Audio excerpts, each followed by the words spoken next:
ముఖ్యమంత్రి జగన్మోహన్ రెడ్డి హయాంలోనే port medical college, fishing harbour వంటివి అభివృద్ధి చెందాయని మచిలీపట్నం నియోజకవర్గ వైసీపీ ఎమ్మెల్యే అభ్యర్థి పేర్నికిట్టు పేర్కొన్నారు.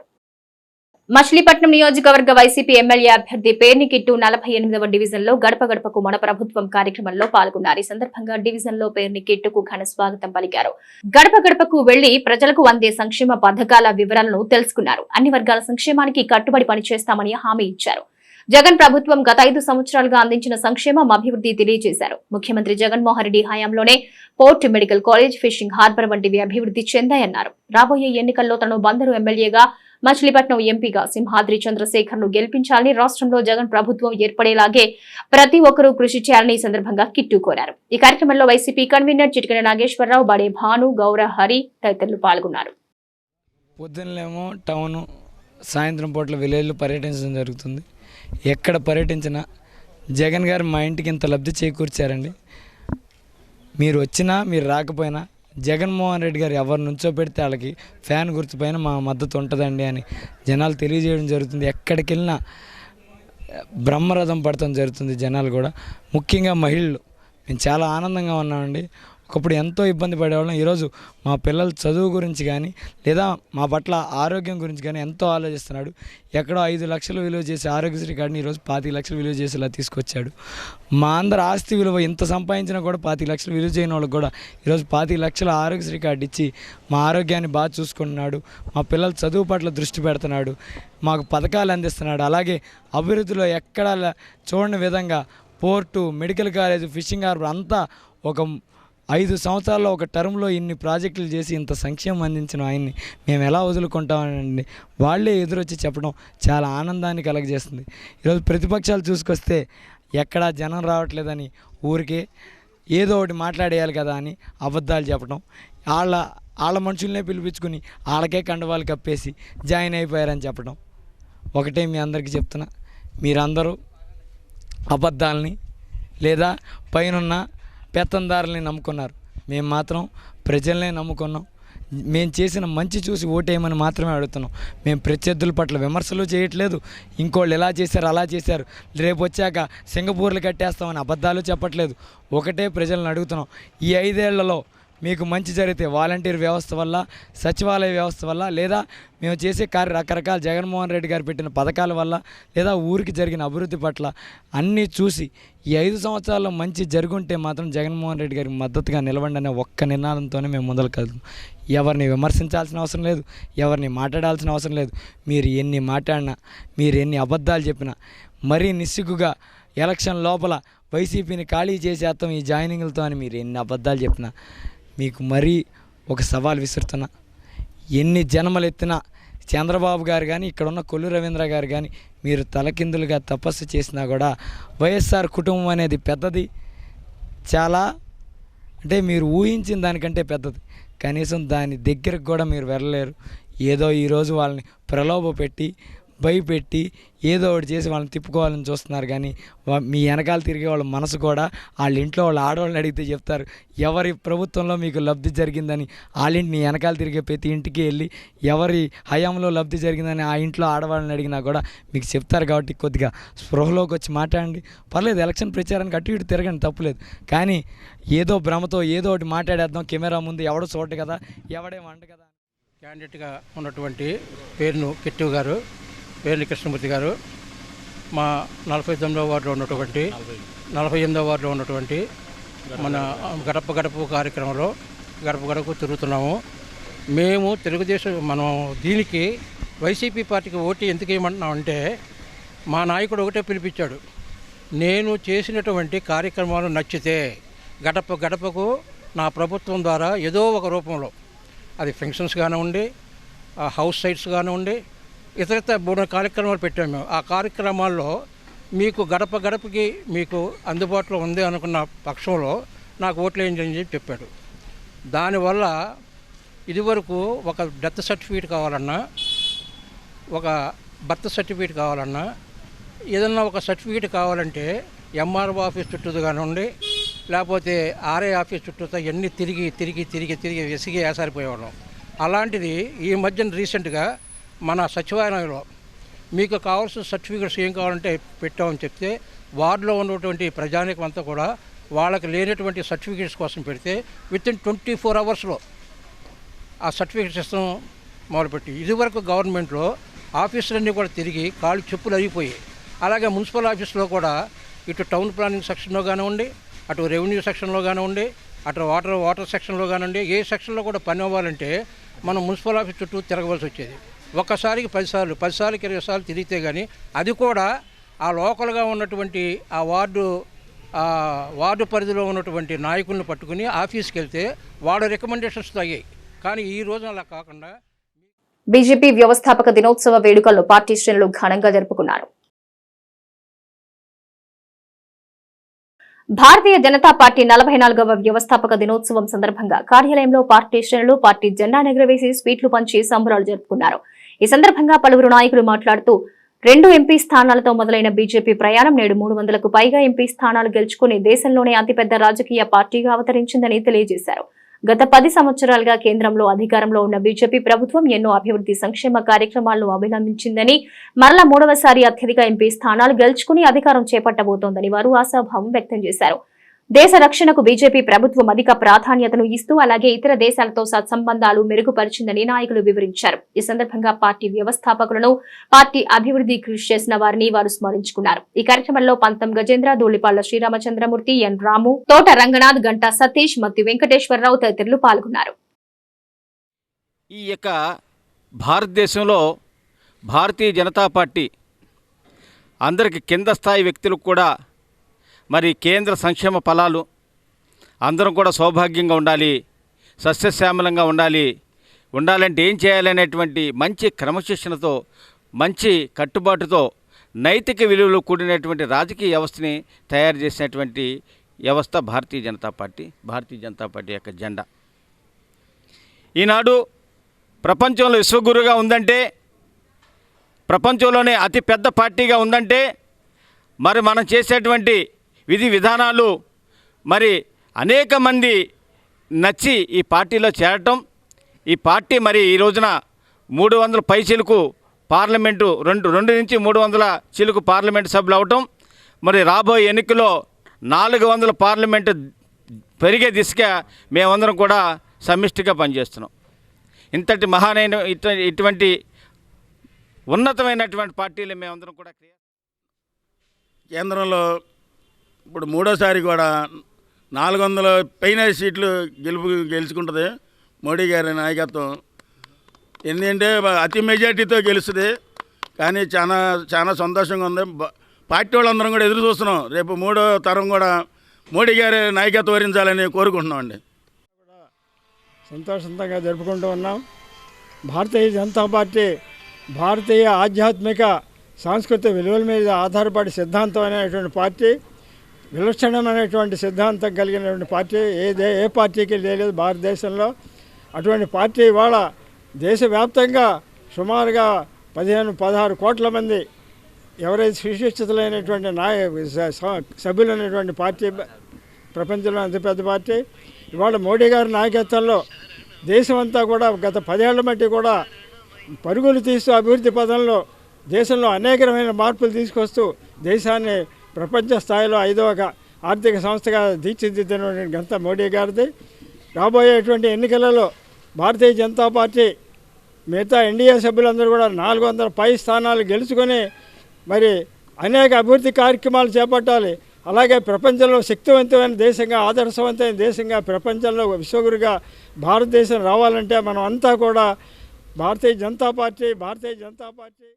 వైజ్ మెన్ క్లబ్ ఆధ్వర్యంలో రంజాన్ మాసం సందర్భంగా ఉచిత హోమియో వైద్య శిబిరాన్ని ఏర్పాటు చేశారు. పవిత్ర రంజాన్ మాసాన్ని పురస్కరించుకుని వైజ్ మెన్ క్లబ్ ఆధ్వర్యంలో పట్టణంలో పేదలకు ఉచిత హోమియో వైద్య శిబిరాన్ని నిర్వహించారు. డాక్టర్లు ప్రభాకర్, దివ్యలు రోగులకు పరీక్షలు జరిపి ఉచితంగా మందులు పంపిణీ చేశారు. ఈ సందర్భంగా క్లబ్ అధ్యక్షుడు సయ్యద్ పీర్ మాట్లాడుతూ క్లబ్ ఆధ్వర్యంలో అనేక సేవా కార్యక్రమాలు నిర్వహించడం జరుగుతుందని, అందులో ప్రధానంగా ఆరోగ్యానికి ఎక్కువ ప్రాధాన్యతనిస్తున్నట్టు ఆయన వివరించారు. రానున్న కాలంలో మరిన్ని సేవా కార్యక్రమాలను నిర్వహించనున్నట్టుగా వివరించారు. ఈ క్యాంప్ లో నాగలింగేశ్వరరావు, ప్రవీణ్, సయ్యద్ అమాన్, బాజీ, షరాలి తదితరులు పాల్గొన్నారు. అందరికీ పవిత్ర రంజాన్ మరియు షబే ఖదర్ శుభరాత్రి శుభాకాంక్షలు. పండుగలు మానవునికి సన్మార్గం చూపుతాయి. ప్రపంచంలోని ముస్లింలందరూ పవిత్ర రంజాన్ మాసంలో ఉపవాస దీక్ష పాటిస్తారు. విశ్వాసి మనస్సులో అల్లా సర్వేశ్వరునిపై భయము భక్తి పెంపొందించడమే పవిత్ర రంజాన్ నిబంధనల అంతరార్థం. ఉపవాసం చెడుల నుండి ఆపే గాలు లాంటి. ఉపవాసం ఉండేవారు తన ధర్మ సమ్మతమైన సంపాదనతో సహరీ ఇఫ్తార్లలో భుజించాలని ప్రవక్త హజరత్ మొహమ్మద్ గారు ఉద్బోధించారు. మానవ సేవే మాధవ సేవ. ఉపవాసి తనకున్న సంపదలో కొంత నిరుపేదలకు దానం చేయాలి. ఇఫ్తార్ సమయంలో చేతులెత్తి విలపిస్తూ చేసే విన్నపాలు నిష్ఫలం కావు. అల్లా అని పిలిచే పిలుపు సప్త ఆకాశాలపై కొలువై ఉన్న అల్లా దేవుని సింహాసనం దాకా చేరుతుంది. ఇదే పవిత్ర రంజాన్ ఇచ్చే సందేశం. సర్వే జన సుఖినో భవంతు. ధర్మాన్ని కాపాడండి, అది మిమ్మల్ని కాపాడు. ఆమీన్. అందరికీ పవిత్ర రంజాన్ శుభాకాంక్షలు. పండుగలు అనేవి దేవుని చేతనే సృష్టింపబడి పవిత్ర దినాలుగా అవి ఒక ఆదర్శాన్ని సందేశాన్ని మనకి ఇస్తూ ఉంటాయి. ప్రపంచంలోని ముస్లింలందరూ పవిత్ర రంజాన్ మాసంలో ఉపవాస దీక్ష వహిస్తారు. విశ్వాసి మనస్సులో అల్లా సర్వేశ్వరునిపై భయము భక్తి పెంపొందించడమే దీని ముఖ్య ఉద్దేశ్యం. రంజాన్ నిబంధనలు అంతరార్థం ఉపవాసం చెడుల నుంచి మనని దూరంగా ఉంచుతుంది. ధర్మసమ్మతమైన సంపాదనతోనే మనం జీవిస్తూ అందులోనే వేరే వాళ్ళకు కూడా దానం అనేది చేస్తూ మనం అల్లా దృష్టిలో మంచిని సాధించాలి. మానవ సేవే మాధవ సేవ. ఉపవాసి చూసారా? మచిలీపట్నం నియోజకవర్గం అభివృద్ధి సంక్షేమం టీడీపీ జనసేన బీజేపీ కూటమితోనే సాధ్యమని తెలుగు రైతు రాష్ట్ర అధికార ప్రతినిధి గొర్రెపాటి గోపీచంద్ అన్నారు. మచిలీపట్నం నియోజకవర్గం అభివృద్ధి సంక్షేమం తెలుగుదేశం జనసేన బీజేపీ కూటమితోటే సాధ్యమని తెలుగు రైతు రాష్ట్ర అధికార ప్రతినిధి గొర్రెపాటి గోపీచంద్ అన్నారు. టీడీపీ కార్యాలయంలో నిర్వహించిన మీడియా సమావేశంలో ఆయన మాట్లాడుతూ ప్రజలకు మంచినీరు కూడా అందించలేని దౌర్భాగ్య స్థితిలో పాలకులు అధికారులు ఉండడం సిగ్గుచేటన్నారు. వైసీపీ పాలనలో పంచాయతీ వ్యవస్థలను నిర్వీర్యం చేసి పంచాయతీల అభివృద్ధి సంక్షేమాన్ని అడ్డుకున్నారని మండిపడ్డారు. నేటి వైసీపీ పాలకులు స్థానిక సంస్థల అధికారాలను కూడా లాగేసుకుని ఇష్టారాజ్యంగా వ్యవహరించడం దుర్మార్గమన్నారు.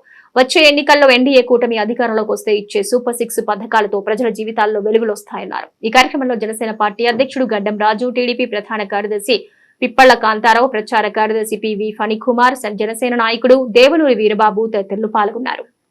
ఎన్నికల వేడి ప్రారంభమైంది. అసలే యాసంకాలం ఎండలతో ప్రజలు సతమతమవుతుంటే ఎన్నికల వేడి కూడా ప్రారంభమైంది. జగన్ ప్రచారానికి వెళితే జనం కరువు అవుతున్నారు. జనం లేక వెలవెలపోతున్నాయి సభలో. తన చేసిన పాపాలు, చేసిన మోసాలు, దానివల్ల ఎక్కడా కూడా రెండో పక్క చూసుకున్నట్టయితే ఇటు చంద్రబాబు నాయుడు అటు పవన్ కళ్యాణ్ సభలకి మండు టెండను కూడా లెక్క చేయకుండా ప్రజానీకం ఎప్పుడు వస్తారు, మీరు ఎప్పుడు అధికారంలోకి వీళ్ళు తీసుకొద్దామనే ఆదుర్దాలో మరి ఏ జిల్లాలో చూసినా ఏ మండలంలో చూసినా విపరీతంగా సభలు సక్సెస్ అవుతున్నాయి. ముఖ్యంగా జగన్ చెప్పడానికి ఏమీ లేక బటన్ నొక్కాను, 22 సార్లు నొక్కాను, నాకు నొక్కండి, ఈడు పిండాకుడు నొక్కాడు. ఈడు బటన్ నొక్కితే విద్యాదీవెన ఇంతవరకు డబ్బులు పడలా. 28 రోజులైంది, దానికి డబ్బులు లేవు. ఫీజు రియంబర్స్మెంటు 3200 బకాయి అన్నీ. అదేవిధంగా హాస్పిటల్స్కి ఇవ్వాల్సినటువంటి ఖర్చు వాళ్ళకి దాదాపు కొన్ని వేల కోట్లలో ఉంది. అన్ని చోట్ల అప్పులు పాలైపోయి కూర్చున్నాడు ప్రభుత్వ పరంగా. ఇక బయట పుట్టే పరిస్థితి లేదు. ఒక్కటే ప్రజలకు చెప్తున్నా, అమ్మఒడి వస్తున్నది అని అనుకునే భ్రమంలో పోతున్నారు. జగన్ పొరపాటున అధికారంలోకి వస్తే ఇంతవరకు అభివృద్ధి లేదు, సంక్షేమం కూడా ఉండబోదు. కారణం బ్యాంకులన్నీ కూడా ఆంధ్రప్రదేశ్ని బ్లాక్ లిస్టులో పెట్టినాయి. అప్పు ఇచ్చే పరిస్థితి లేదు. ఆదాయం రాష్ట్రానికి తేటం అతనికి చేత కాదు. ఏదైనా 4 మర్డర్లో 4 దోపిడీలు అటువంటివి చేయగలడు, కానీ పరిపాలన చేయటం అతని వల్ల కాదు. అల్లాడిపోతున్నారు. 3 రోజులకు ఒకసారి నీళ్ళు ఇస్తున్నారు మీరు. ఆ నీళ్లు కూడా ఫిల్టరేషన్ లేకోకుండా మురిగ్గా వస్తున్నాయి పంపుల్లో. ఖచ్చితంగా ప్రజలకు కావాల్సినటువంటి మౌలిక సౌకర్యాలు కల్పించడం కూడా మీరు పూర్తిగా విఫలమయ్యారని చెప్పి ఈ సందర్భంగా తెలియజేసుకుంటున్నాను. అంతేకాకుండా గ్రామీణ ప్రాంతాల్లో యాక్చువల్గా చిన్నాపురం నుంచి దిగువ ప్రాంతాల్లో ఎక్కడా కూడా రోడ్లు లేనటువంటి దీనమైన స్థితిలో ఈ నియోజకవర్గం ఉంది. మేము అభివృద్ధి చేశామని చెప్తున్నారు. ఇవాళ చూసుకుంటే మీరు చేసినటువంటి అభివృద్ధి ఏంటని చెప్పి మిమ్మల్ని ప్రశ్నిస్తున్నాం. ఇవాళ మచిలీపట్నంలో యువత అంతా కూడా బ్రతుకు తెరువు కోసం పక్క రాష్ట్రాలకు తరలిపోతామేనే మీ అభివృద్ధి అని చెప్పి మిమ్మల్ని ప్రశ్నిస్తున్నాం. ఈ రోజున మచిలీపట్నం అభివృద్ధి కోసం వచ్చినటువంటి నాయకులు వల్లభనేని బాలశౌరి గారు, కొల్లు రవీంద్ర గారిని ప్రజలు ఆశీర్వదిస్తే ఖచ్చితంగా రానున్న రోజుల్లో బందరు అభివృద్ధి చెంది బందరు యొక్క రూపురేఖలు మారిపోతాయని చెప్పి, ఎందుకంటే నిస్వార్థమైనటువంటి నాయకులు ఈ మచిలీపట్నానికి ఇచ్చేశారు. మరి వాళ్ళని కూడా మనం ఆశీర్వదించాల్సినటువంటి అవసరం బందరు ప్రజలుగా మనందరి మీద ఉంది. ఖచ్చితంగా మీరు తమ యొక్క ఓటును పార్లమెంట్ అభ్యర్థి అయినటువంటి బాలశౌరి గారి యొక్క ఎన్నికల గుర్తు గాజు గ్లాసు, అలాగే అసెంబ్లీ అభ్యర్థి అయినటువంటి శ్రీ కొల్లు రవీంద్ర గారి యొక్క ఎన్నికల గుర్తు సైకిల్, ఈ 2 గుర్తుల మీద మనం మచిలీపట్నం అభ్యర్థుల్ని గెలిపించుకొని మచిలీపట్నం యొక్క అభ్యర్థికి మనం పునాదులు వేసుకోవాల్సినటువంటి అవసరం ఉంది. ఇవాళ ఒక పేదవాడికి ఆరోగ్యం బాగోకపోతే కడుపు నొప్పి వచ్చినా కాలు నొప్పి వచ్చినా నాకు అవకాశం ఇవ్వండి, నేను బందర్ను అభివృద్ధి చేస్తాను, మీకు అన్ని రకాల అండదండలుగా ఉంటానని చెప్పి వాళ్ళకి కళ్ళబొల్లి కబుర్లు చెప్తూ ఎన్నో మాయమాటలు, ఎన్నో మోసపూరిత వాగ్దానాలు చేసి వాళ్లతో ఓట్లు వేయించుకుని గెలిచిన ఈ పేరుని నాని గెలిచిన మొదటి రోజు నుంచి కూడా అభివృద్ధిని గాలికి వదిలేసి, ఓట్లేసిన ప్రజల సంక్షేమాన్ని గాలికి వదిలేసి, ప్రజలిచ్చిన అధికారాన్ని తన కుటుంబ అభివృద్ధి కోసం, ముఖ్యంగా తన కొడుకుని రాజకీయంగా అందలం ఎక్కించడానికి ఒక రాజ్యాంగేతర శక్తిగా కొడుకుని మార్చి ఈవేళ అతన్ని అందలం ఎక్కించడం కోసం ఎన్ని అడ్డదారులు దొక్కుతున్నారో ప్రజలందరూ గమనిస్తూనే ఉన్నారు. ముఖ్యంగా చెప్పాలంటే 2014కి ముందు బందరు ప్రజలు మంచినీటి కోసం పడుతున్న ఇబ్బందుల్ని చూసి ఆ ఇబ్బంది మచిలీపట్నం నియోజకవర్గానికి ఉండకూడదు, దీనికి శాశ్వత పరిష్కారం కావాలని చెప్పి బందరు నలుమూలల 8 రిజర్వాయర్లను ఏర్పాటు చేయటమే కాకుండా 16 కోట్ల రూపాయలతో అదనపు ఫిల్టర్ బెడ్ని కూడా ఏర్పాటు చేసి, దానితో పాటుగా తరగటూరు సమ్మర్ స్టోరేజ్ ట్యాంక్ నుంచి మన ఇక్కడున్న పంపుల చెరువుకి నీళ్లు రావడానికి ఉన్న పైప్ లైన్ సరిపోకపోతే సుమారుగా 25 కోట్ల రూపాయల పైన దానికి వెచ్చించి సేవ చేసే అలవాటు ఉన్నవారు సంతృప్తికరమైన జీవితాన్ని గడుపుతారని కృష్ణా విశ్వవిద్యాలయం ఉపకులపతి ఆచార్య జి జ్ఞానమణి అన్నారు. ఎన్ఎస్ఎస్ సహకారంతో ఐక్యం ఫౌండేషన్ జిల్లా ప్రభుత్వ ఆసుపత్రి ఆధ్వర్యంలో ఏర్పాటు చేసిన రక్తదాన శిబిరాన్ని కృష్ణా విశ్వవిద్యాలయం వైస్ ఛాన్సలర్ జి జ్ఞానమణి ప్రారంభించారు. ఈ సందర్భంగా ఆయన మాట్లాడుతూ విద్యాదానం, రక్తదానం, అన్నదానం, శ్రమదానం అన్ని సేవా కార్యక్రమాల్లో భాగమేనన్నారు. జిల్లా అదనపు వైద్య ఆరోగ్య శాఖ అధికారి ఏ వెంకట్రావు మాట్లాడుతూ ఒక ప్యాకెట్ రక్తంతో 3 ప్రాణాలు కాపాడొచ్చన్నారు. అందువల్ల యువత రక్తదానం చేయడం కోసం ముందుకు రావాలన్నారు. డాక్టర్ పి పావని మాట్లాడుతూ కొన్ని వ్యాధుల బారిన పడిన వారికి నెల రక్తం ఎక్కించవలసిన అవసరం ఉందన్నారు. అందువల్ల రక్త నిల్వలు చేయాల్సిన పరిస్థితి ఉందన్నారు. ఎన్ఎస్ఎస్ సమన్వయకర్త డాక్టర్ ఎం శ్రావణి అధ్యక్షతన జరిగిన ఈ కార్యక్రమంలో arts and science college professor Sundara Krishnaiah, Aikyam foundation ఉపాధ్యక్షురాలు ఏ శ్వేత, ఎన్ఎస్ఎస్ ప్రోగ్రాం అధికారులు స్వరూప, కవిత, గోపి తదితరులు పాల్గొన్నారు. And presently assistant professor in the government hospital. And the government hospital in association or in liaison with ICM Foundation has proposed to organize this event. I'll be very brief. We will get down to activity. It's not time for long speeches. What is important for us is to get started and do the planned work. That is important. Speeches మొదలు పెడితే ఏమవుతుందంటే we get carried away. ఒకసారి mic ఇవ్వగానే ఇంకా మనం time మర్చిపోయి అలాగా స్పీచ్లు అలాగా మనకు తెలియదు, మనకి అలా అయిపోతాం. సో నేను ఐఎమ్ లిటిల్ కాన్షియస్ అబౌట్. కానీ మీరు పిలిచారు ఒక గెస్ట్గా, ఇలాంటి కార్యక్రమాలు మామూలుగా అయితే ఈ టైంలో మేము ఏమి చేపట్టలేదు. ఎందుకంటే కారణం ఏంటంటే Krishna university is going for accreditation. ఈ NAAC అక్రిడిటేషన్ పనిలో మేము చాలా బిజీగా ఉన్నాం. ఏప్రిల్ 26వ తారీఖు లోపల మేమంతా కూడా ఒక పెద్ద కాంప్రహెన్సివ్ డాక్యుమెంట్ తయారు చేసే పనిలో ఉన్నాం. అందులో ఒక ఇంపార్టెంట్ క్రైటీరియన్ చూసే ఆఫీసర్గా డాక్టర్ శ్రావణి గారు. పథకాలన్నీ యథావిధిగా కొనసాగాలంటే వైసీపీని గెలిపించుకోవాల్సిన అవసరం ఎంతైనా ఉందని వైసీపీ పెడన నియోజకవర్గ ఇన్ఛార్జ్ రాము అన్నారు. మండల పరిధిలోని కొంకెపొడి గ్రామంలో ఆయన పర్యటించారు. పథకాలన్నీ యథావిధిగా కొనసాగాలంటే వైసీపీని గెలిపించుకోవాల్సిన అవసరం ఎంతైనా ఉందని వైసీపీ పెడన నియోజకవర్గ ఇన్ఛార్జ్ రాము అన్నారు. బంటమిల్లి మండలం పెందుర్రు గ్రామం ఎన్నికల ప్రచారంలో భాగంగా ప్రజా దీవెన కార్యక్రమంలో పాల్గొని గడప గడపకు ఆయన సందర్శించారు. ఈ సందర్భంగా నాయకులు కార్యకర్తలతో కలిసి రాము ఇంటింటికి తిరుగుతూ ఓట్లను అభ్యర్థించారు. తనకు ఓటు వేసి గెలిపించాలని ప్రజల్ని కోరారు. తాను గెలవగానే నియోజకవర్గ అభివృద్ధికి కృషి చేస్తానన్నారు. ఈ కార్యక్రమంలో నాయకులు కార్యకర్తలు తదితరులు పాల్గొన్నారు.